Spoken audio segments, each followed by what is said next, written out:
अगर आपके पास keyboard Casio S A का कोई भी मॉडल है, एसए 76, 77 या 78, तो उसमें आप बहुत ढेर सारे साउंड इफेक्ट्स जनरेट कर सकते हैं, जैसे ट्रेन की आवाज, हेलीकॉप्टर की आवाज, चिड़ियों की आवाज, गन्स की आवाज, ऐसे बहुत ढेर सारे साउंड इफेक्ट्स जनरेट कर सकते हैं। कैसे, वही आज के इस वीडियो में मैं आपको बताने वाला हूँ। ये पावर वाली बटन से कीबोर्ड को ऑन कर लें। ऑन होने के बाद यहाँ पे सबसे पहला टोन 00 नंबर का बाय डिफॉल्ट लगा रहता है। अब यहाँ पे बजाएंगे तो पियानो की आवाज आएगी।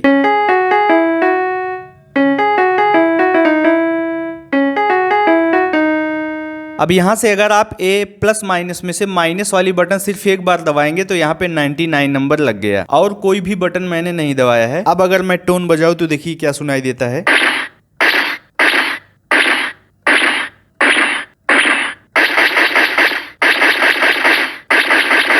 ये पहला साउंड इफेक्ट हो गया। इसके बाद मैं माइनस से पीछे आऊं 98 का, तो देखिए इसमें क्या सुनाई देता है।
तो इस कीबोर्ड में लास्ट के जितने भी टोन्स हैं उसमें आपको बहुत ढेर सारे साउंड इफेक्ट्स मिल जाएंगे, जैसा कि आप देख ही चुके होंगे।